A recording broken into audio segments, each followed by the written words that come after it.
당시의 이스라엘 왕 솔로몬을 통해서 기록한 성경입니다. 우리가 잘 아는 솔로몬은 성경을 3권 기록을 했습니다. 우선 아가서를 기록을 했죠. 아가서는 솔로몬이 젊어서 기록한 성경입니다. 왕과 술람의 여인의 사랑을 소개하고 있습니다. 거기에 보면 젊음의 어떤 사랑의 열정이 넘치는 그런 내용이 아가서에 소개됩니다. 이것은 신약에 오신 예수님과 성도들 간의 아름다운 사랑의 신앙의 고백을 우리에게 잘 소개하는 성경입니다. 그리고 이제 잠언서와 전도서를 솔로몬이 기록을 했습니다. 이 두 권은 솔로몬이 노년에 기록한 성경입니다. 솔로몬의 노년의 인생을 돌아보면서 하나님이 주신 지혜, 하나님이 주신 깨달음을 기록을 하고 있습니다. 우리가 잘 알다시피 솔로몬은 굉장히 지혜로운 왕이었습니다. 하나님께서 전무후무한 지혜를 솔로몬에게 주었죠. 누구보다도 인생에 대한 많은 지혜를 깨달았던 솔로몬이 인생을 돌아보면서 인생의 의미에 대해서 기록한 성경이 전도서입니다. 오늘 본문의 전도서를 보면서 우리는 인생의 의미를 돌아볼 수가 있습니다. 첫째는 인생은 의미가 있는가? 세상에는 영원한 것이 해 아래 없음을 솔로몬은 고백을 합니다. 인생을 경험한 뒤에 솔로몬이 인생에 대한 그의 고백은 헛되다라고 고백합니다. 전도서 1장 2절에 보면 전도자가 이르되 헛되고 헛되며 헛되고 헛되니 모든 것이 헛되도다. 여기 헛되다 고백을 반복하고 있는데 전도서 1장 2절에만 무려 5번 반복을 합니다. 모든 것이 헛되다 솔로몬이 고백을 하는데 인생의 모든 수고, 모든 삶이 헛되다 그렇게 솔로몬이 고백하는 이유가 있습니다. 여기 헛되다라고 하는 이 단어의 원어는 숨, 증기, 속이 텅 빈 이런 언어의 의미가 있습니다. 그러니까 인생은 마치 수증기와 같다라는 겁니다. 우리가 수증기를 보면 겉이 허해서 무언가 실체가 있는 것처럼 보입니다. 그러나 사실은 그 수증기를 만지면 아무것도 그 안에 없습니다. 우리 인생이 그와 같은 존재임을 고백을 합니다. 그래서 인생은 해 아래서 수고하는 그 모든 것들이 자기에게 어떤 유익도 되지 않는 헛된 인생임을 솔로몬은 고백을 합니다. 일단 우리의 인생의 시간은 금방 지나갑니다. 해 아래서 우리에게 영원한 것은 없습니다. 분명히 좋은 아이디어인 것 같고 분명히 외적으로 뭔가 발전하는 것 같은데 이 세상은 더 좋아지는 것 같지만 더 좋아지지 않습니다. 세상에 있는 모든 것들은 영원하지 않습니다. 특별히 우리의 삶도 영원하지 않습니다. 지금 내가 누리고 있는 모든 삶이 결코 영원하지 않습니다. 우리의 삶 자체가 잠깐 있다가 없어지는 존재입니다. 마치 우리가 여행을 갔을 때 잠깐 머물다가 가는 호텔과 같은 그러한 곳이 바로 이 세상이고 그러한 삶을 우리가 지금 살아가고 있습니다. 우리는 항상 시간의 지배를 받고 있는데 그 시간의 때는 금방금방 지나갑니다. 전도서 3장에 보면 천하의 범사의 기한이 있고 모든 목적이 이룰 때가 있는데 그 때라고 하는 것은 금방금방 지나가고 결코 지나간 시간은 다시 우리가 잡을 수 없는 그러한 삶을 우리가 살아가고 있습니다. 두 번째로 이 세상에는 생산성이 없음을 솔로몬은 고백을 합니다. 전도서 1장 9절 10절을 보게 되면 이미 있던 것이 후에 다시 있겠고 이미 한 일을 후에 다시 할지라 해 아래는 새 것이 없나니 무엇을 가리켜 이르기를 보라 이것이 새 것이라 할 것이 있으랴. 우리가 있기 오래전 세대들에도 이미 있었느니라. 해 아래 새 것이 없다 솔로몬은 깨달았습니다. 우리가 보기에는 새 것 같지만 결국 이 모든 것들은 돌고 돈다 솔로몬의 고백입니다. 새 것처럼 보이는 것들도 결국은 다 과거에 있었던 것들이 우리에게 다시 돌아온 것뿐입니다. 왜 이런 한계가 우리 인간에게 나타나는 것일까요? 인간 지혜의 한계를 솔로몬이 지금 고백을 합니다. 솔로몬은 누구보다도 지혜로웠고 이 지혜를 굉장히 찬양했습니다. 이스라엘 왕으로서 1000번제를 하나님께 드렸을 때 하나님께 솔로몬이 구한 것이 지혜였습니다. 지혜야말로 이스라엘 왕으로서 솔로몬이 가장 필요했던 하나님의 복이었습니다. 그래서 솔로몬이 이 지혜를 찬양하고 지혜에 대해서 굉장히 감사합니다. 잠언 3장 14절에 보면 이는 지혜를 얻는 것이 은을 얻는 것보다 낫고 그 이익이 정금보다 나음이니라. 그러나 솔로몬이 나중에 인생을 살고 난 뒤에 이 지혜를 허무하다 고백을 합니다. 전도서 1장 13절을 보게 되면 마음을 다하여 지혜를 써서 하늘 아래에서 행하는 모든 일을 연구하며 살핀즉 이는 괴로운 것이니 하나님이 인생들에게 주사 수고하게 하신 것이라. 여기 사람들이 지혜를 동원해서 연구를 부지런히 합니다. 이성과 지혜를 앞세워서 연구를 부지런히 하지만 그 부지런한 연구의 지혜가 헛되다 솔로몬은 고백을 합니다. 인생에 있어서 지혜가 굉장히 유익한 것 같지만 결국 돌아봤더니 그 지혜조차도 솔로몬은 헛되다 고백을 합니다. 우리에게 있는 이 지혜의 한계가 무엇일까요? 이 지혜가 우리의 구부러진 인생, 이지러진 인생을 이 지혜로 해결할 수 있을까요? 결코 그럴 수 없습니다. 전도서 1장 15절에 보면 구부러진 것도 곧게 할 수 없고 모자란 것도 셀 수 없도다. 아무리 지혜로운 사람이라 할지라도 우리의 인생을 굽혔다 폈다 할 수 없다라는 겁니다. 우리는 저마다 행복한 인생을 살기를 꿈꿉니다. 그래서 연구를 하고 머리를 쓰고 지혜를 동원합니다. 그렇지만 그 지혜로 우리의 인생을 행복하게 만들 수 없음을 솔로몬은 고백을 합니다. 인간 지혜의 가장 큰 한계가 무엇일까요? 전도서 1장 18절에 보면 솔로몬이 이렇게 고백을 합니다. 지혜가 많으면 번뇌도 많으니 지식을 더하는 자는 근심을 더하느니라. 결국 이 지혜가 인간에게 더욱 번뇌를 가져오게 한다라는 겁니다. 지혜를 얻기 위해서 더 지식을 연구할수록 우리에게 근심이 더해질 뿐이다. 솔로몬은 그렇게 고백을 합니다. 우리 인간의 지혜가 아무리 연구를 하고 아무리 우리가 얻는다 할지라도 그것은 한계가 있습니다. 무엇보다도 보이지 않는 하나님을 볼 수도 없고 보이지 않는 세상 세계를 볼 수도 없습니다. 결국 이 지혜도 우리 인간에게 있어서 궁극적으로는 한계가 있는 헛된 것임을 솔로몬은 고백을 합니다. 사실 우리가 인생을 살아가면서 지혜를 통하여서 얻는 유익이 분명히 있습니다. 그러나 솔로몬은 결국 이 모든 것들을 열심히 연구하여 지혜를 얻고 난 뒤에 결국은 지혜도 바람을 잡는 것에 불과하다. 전도서 1장 17절에 보면 내가 다시 지혜를 알고자 하며 미친 것들과 미련한 것들을 알고자 하여 마음을 썼으나 이것도 바람을 잡으려는 것인 줄을 깨달았도다. 그렇게 고백을 합니다.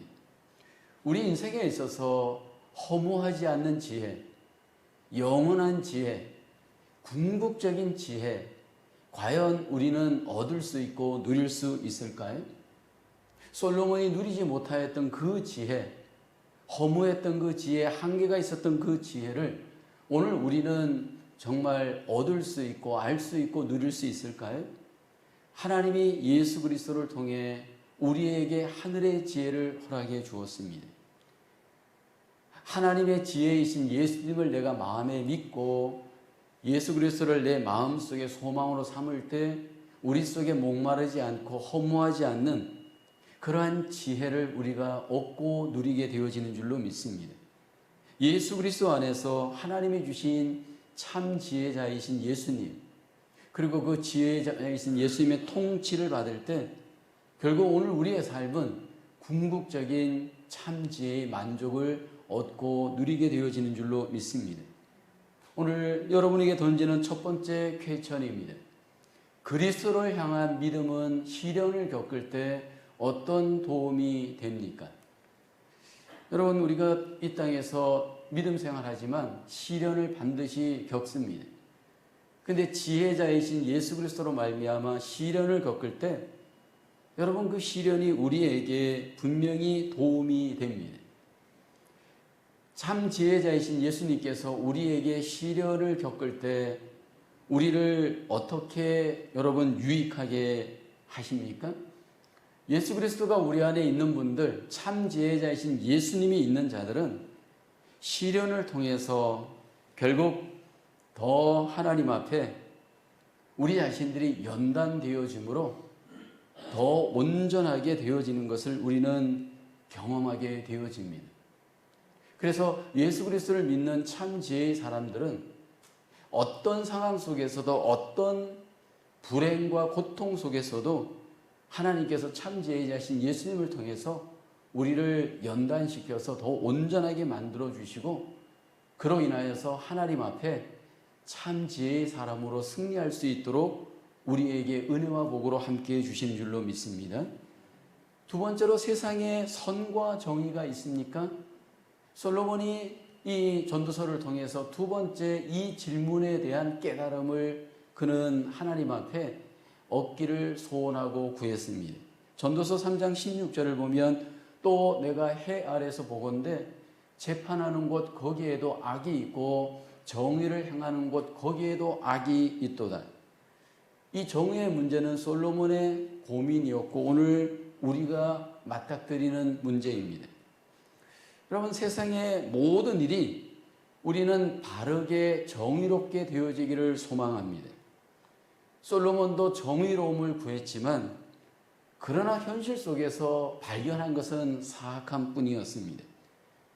오늘 우리도 정의를 원하고 선을 구하지만 여러분, 정의가 구하기를 우리가 원하는 곳마다 오히려 악이 더 득세하고 더 여러 가지 문제들이 일어나는 것을 우리가 경험을 합니다. 그 가운데 솔로몬은 하나님의 심판을 소망하죠. 전도서 3장 17절에 내가 내 마음속으로 이르기를 의인과 악인을 하나님이 심판하시리니 이는 모든 소망하는 일과 모든 행사의 때가 있음이라 하였으며, 이 정의를 하나님께서 실현해 줄 것을 믿고 하나님의 심판을 솔로몬은 구합니다. 현실 속에서 하나님의 심판을 통하여 정의가 이루어지기를 솔로몬은 구합니다.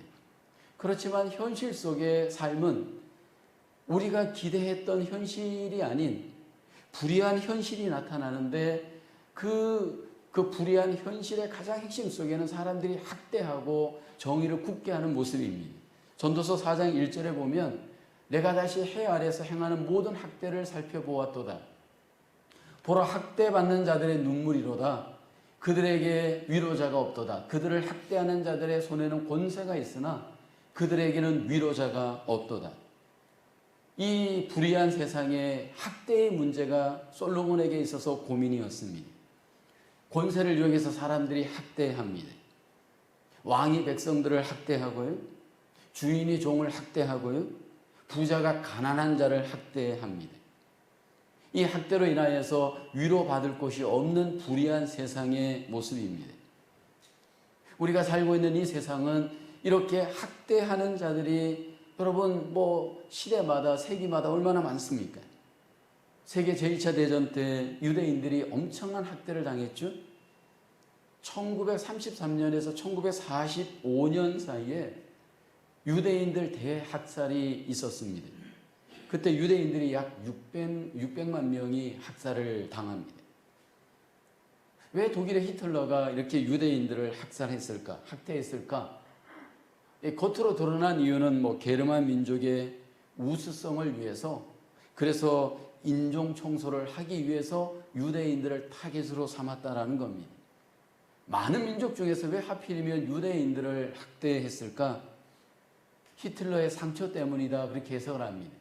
어렸을 적 그는 꿈이 화가였는데 미술학교에 들어가려고 했는데 유대인이었던 심사위원들이 자신을 불합격시켰다는 겁니다.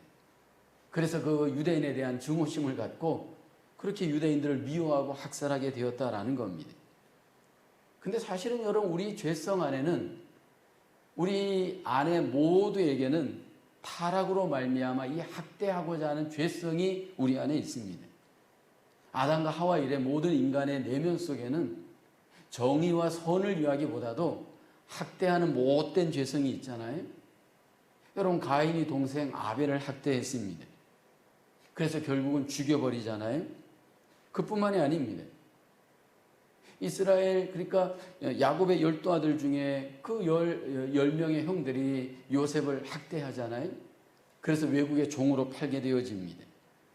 다윗과 솔로몬과 같은 왕도 한번 여러분 그 삶들을 보십시오. 다윗이 충성스러운 신하였던 우리아를 학대하잖아요. 그로 인해서 결국 그를 죽여버리죠. 그리고 다윗의 가문 속에 일어났던 그 죄악의 역사를 보십시오. 다말이라고 하는 딸이 있었는데 그 다말을 암논이라고 하는 아들, 배다른 아들이 결국 강간을 합니다. 그런데 그것을, 그 학대한 그 죄를 다윗이 묻지 않자 결국 다말의 오빠인 압살롬이 압살롬이 그만 암논을 죽이게 되어집니다. 그로 인해서 결국 압살롬이 또 어떻게 됩니까? 나중에 다윗까지 학대하고 반란을 일으켰다가 죽임을 당하는 내용이 요즘 우리가 하는 큐티의 내용입니다. 여러분, 솔로몬 시대에도 이 학대가 보편화되었습니다. 솔로몬은 누구보다도 지혜로웠던 사람인데 성전을 짓고 왕궁을 짓느라고 20년 시간을 많은 백성들을 동원합니다. 사실 그것이 일종의 백성들을 학대하는 겁니다. 그리고 많은 여자들을 동원해서 자기의 어떤 권리를 누리죠. 그 숫자가 후궁이 700명, 첩이 300명, 1000명 정도의 여자들을 학대하잖아요. 권세를 이용하여서 사람들을 학대하죠. 그러한 죄가 사실은 이미 솔로몬도 범했습니다. 이렇게 불의하고 악한 세상에 과연 하나님이 행하시는 선과 정의가 있을까라는 겁니다. 솔로몬의 입장에서는 하나님이 심판관으로 계시는 것, 그것을 그냥 위안으로 삼습니다. 그러나 아담과 하와 이래로 이 타락한 세상 가운데 여러분, 우리가 생각하는 것처럼 이 세상이 그렇게 공평하고 정의롭게 갈 수는 없습니다. 로마서 8장 22절을 보면 피조물이 다 이제까지 함께 탄식하며 함께 고통을 겪고 있는 것을 우리가 아느니라. 이 세상이 지금 타락하여서 함께 고통 중에 탄식하면서 빨리 정의로운 세상이 왔으면 좋겠다, 공평한 세상이 왔으면 좋겠다, 그렇게 소망하고 있습니다. 과연 여러분, 이 땅에 하나님이 기뻐하는 그런 어떤 선과 정의가 어떻게 회복될 수 있을까요? 그것은 오직 예수 그리스도로 말미암아 하나님이 우리에게 회복을 해 주십니다. 불의하고 탄식하는 세상 가운데 하나님께서 예수님을 통해서 궁극적으로 선을 이루시고 정의를 이루시고 이 땅에 하나님의 공의를 완성해 가십니다. 그리고 이 땅에서 그 공의롭지 못하고 정의롭지 못한 삶 가운데 눈물 흘렸던 자들을 이제 하나님께서 눈물을 닦아주시고 위로하여 주시고 하나님이 주시는 선과 정의를 누리게 하십니다. 계시록 21장 4절에 이렇게 성경은 말씀하죠. 모든 눈물을 그 눈에서 닦아주시니 다시는 사망이 없고 애통하는 것이나 곡하는 것이나 아픈 것이 다시 있지 아니하리니 처음 것들이 다 지나갔음이러라. 새 하늘과 새 땅을 통해서 하나님의 완전한 선, 완전한 정의가 하나님께서 결국은 완성하실 것을 성경은 약속을 합니다. 오늘 우리에게는 그러한 소망이 있는 줄로 믿습니다. 그래서 이 땅에서 비록 고난을 당하고 억울함을 당하지만 그 날을 소망하면서 우리가 그 모든 이 땅의 불의를 잘 참아내기를 성경은 우리에게 말씀을 합니다. 베드로전서 5장 10절 말씀 이렇게 말씀하죠. 모든 은혜의 하나님 곧 그리스도 안에서 너희를 부르사 자기의 영원한 영광에 들어가게 하신 이가 잠깐 고난을 당한 너희를 친히 온전하게 하시며 굳건하게 하시며 강하게 하시며 터를 견고하게 하시리라. 여기에 우리가 당하는 세상의 고난이 잠깐이다라고 성경은 말씀을 합니다. 하나님께서 우리에게 이 땅에서 불의를 당하고 이 땅에서 고난을 당하는 것 하나님이 아십니다. 그러나 주님이 오실 때 하나님께서 그 눈에 눈물을 닦으시고 우리 속에 하나님의 선과 정의를 완성을 시킬 겁니다. 그날이 바로 예수 그리스도의 재림의 날인 줄로 믿습니다. 그래서 그날까지 우리에게 하나님은 인내하기를 요구합니다. 실망스러운 현실이지만 상처의 세상이지만 하나님은 우리에게 인내하며 그 약속을 소망할 것을 말씀을 합니다. 베드로서 3장 8절 9절 말씀이죠. 사랑하는 자들아 주께는 하루가 1000년 같고 1000년이 하루 같다는 이 한 가지를 잊지 말라. 주의 약속은 어떤 이들이 더디다고 생각하는 것 같이 더딘 것이 아니라 오직 주께서는 너희를 대하여 오래 참으사 아무도 멸망하지 아니하고 다 회개하기에 이르기를 원하시느니라. 주님께서 마침내 기다리던 자기 백성들에게 오실 겁니다. 그리고 그 선과 정의의 온전한 나라를 이루실 겁니다. 솔로몬이 고대했던 그 선과 정의의 나라는 예수 그리스도로 말미암아 하나님께서 때가 되어지면 우리에게 완성시키실 줄로 믿습니다. 이 시간 두 번째 퀘스천입니다. 그리스도께서 만물을 새롭게 하신다는 약속을 믿는 믿음이 오늘날 불의에 맞서 싸우거나 고통을 더는데 어떤 힘을 줍니까? 우리가 이 땅에서 고통을 당하고 또 불의를 당합니다.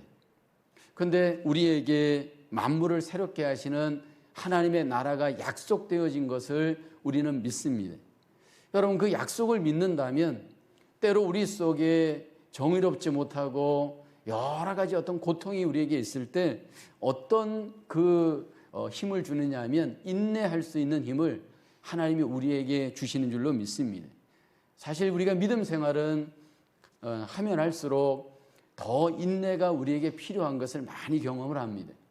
어떤 어려움 속에서도 다시 한번 인내하면서 하나님의 약속을 믿고 바라며 그 놀라우신 약속의 승리에 동참하시는 저와 여러분 되어지기를 주님의 이름으로 축복합니다.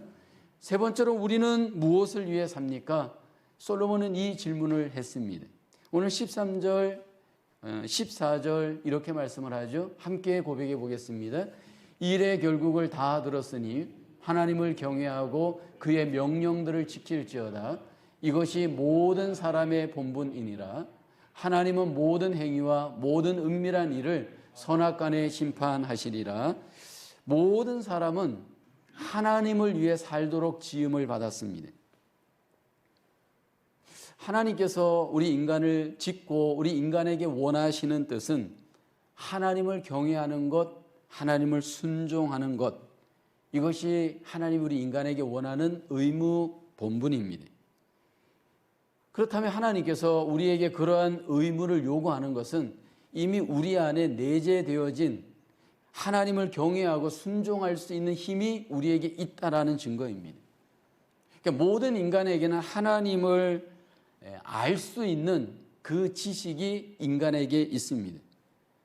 근데 나는 하나님을 모르고 하나님의 말씀을 모릅니다라고 우리는 그것을 덮고 위장합니다.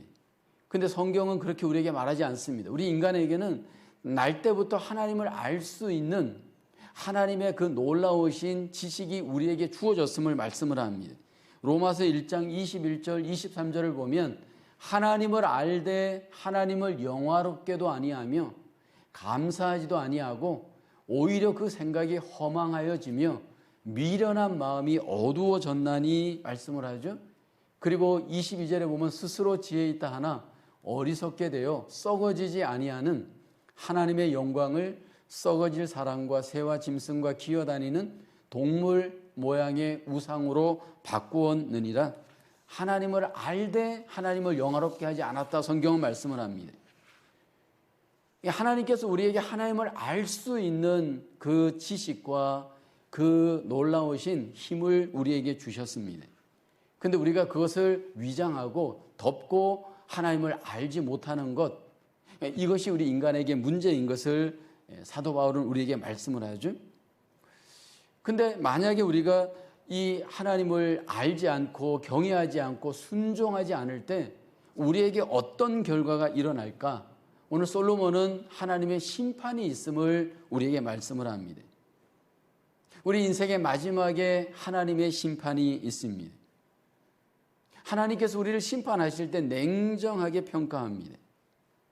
왜냐하면 우리가 하나님을 알 수 있도록 창조하였기 때문에 핑계를 댈 수가 없습니다. 그 하나님의 심판 앞에서 우리는 결국 하나님의 그 모든 기준을 따라 심판을 받게 되어집니다. 모든 인간은 하나님의 형상으로 지음을 받았습니다. 그래서 우리 안에는 생득적으로 하나님을 알 수 있는 그 힘이 하나님으로부터 공급이 되었습니다. 그러나 우리 속에 죄로 인하여서 그것들이 가리워져 있고 그것들이 소멸되어져 있는 것 하나님은 아십니다. 그래서 우리에게 생명 되시는 예수 그리스도를 보내심으로 우리 안에 그 죽은 하나님의 형상이 살아날 수 있도록 하나님께서 우리에게 은혜를 베풀어 주셨습니다. 그래서 하나님의 생명이자 아들이신 예수님을 우리에게 보내주셨습니다. 누구든지 그 마음에 예수님을 믿고 영접할 때 결국 우리는 하나님을 알 수 있고 하나님을 경외하고 순종할 수가 있습니다. 예수님이 이 땅에 오신 것은 우리에게 철학을 주고 지식을 주기에 오시지 않았습니다. 허물과 죄로 죽은 우리의 영혼을 살리기 위해 예수님이 오셨습니다. 누구든지 내 마음에 예수님을 마음의 구원주로 믿고 영접할 때 하나님을 아바 아버지로 알 수 있는 은혜를 하나님이 우리에게 회복을 시키십니다.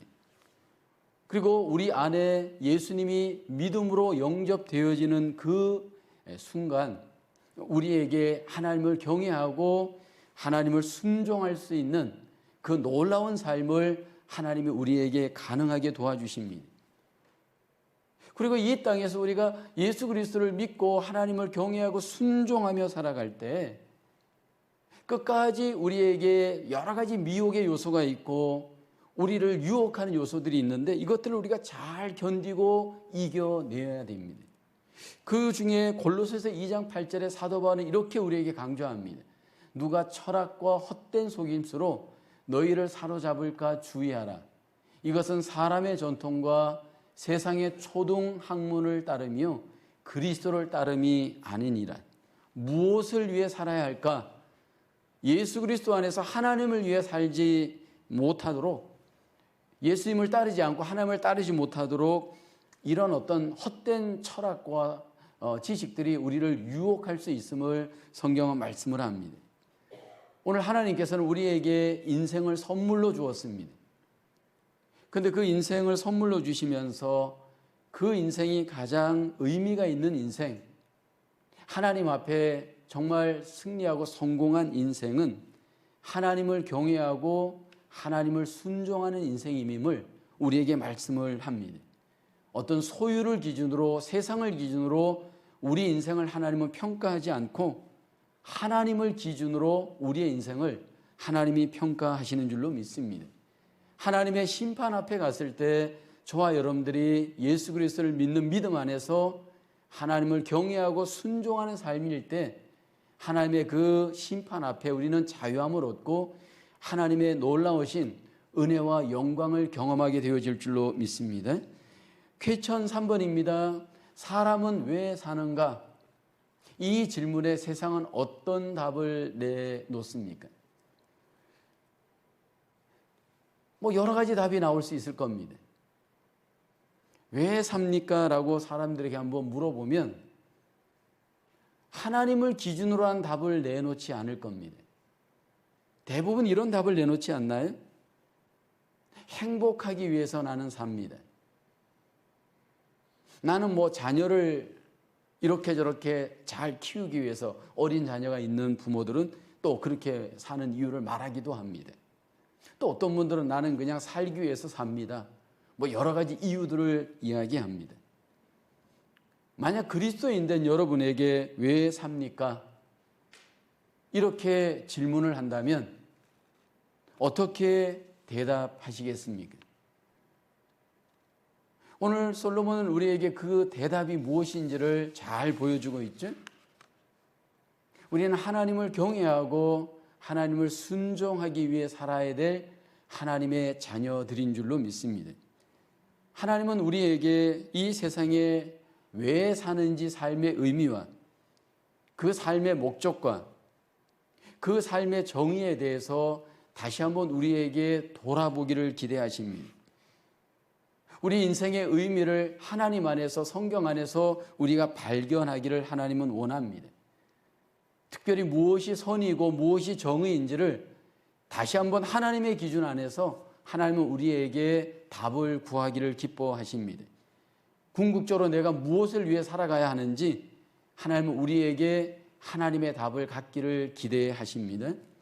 인생의 질문 앞에서 솔로몬은 결국 하나님 안에서 답을 구했는데 오늘 우리에게도 하나님에게서 답을 구하고 그 답이 우리 인생 속에 만족을 주고 의미가 되어지는 저와 여러분의 삶으로 하나님 앞에 승리할 수 있으시기를 주님의 이름으로 축원합니다.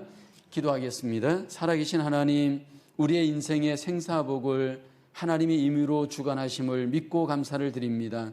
우리의 인생의 한계를 분명히 깨닫고 하나님을 경외하고 순종하는 삶을 사는 저희들 되게 하여 주시옵소서. 헛된 세상의 철학과 지식에 쏙지 않게 하여 주옵시고 예수 그리스도를 온전히 우리 마음의 구주로 믿고 하나님을 아버지로 믿고 영원한 천국을 소망하며 하나님을 경외하고 순종하며 살아가는 저희들 되게 하여 주시옵소서. 또 한 주간의 삶을 살아갈 때 다시 한번 믿음으로 세상을 이기고 죄악을 이기고 마귀를 이기고 육신을 이기고 하나님 승리하는 복된 한 주간 되게 하여 주시옵소서. 모든 것을 주님께 감사하고 예수님의 이름으로 기도하옵나이다. 아멘.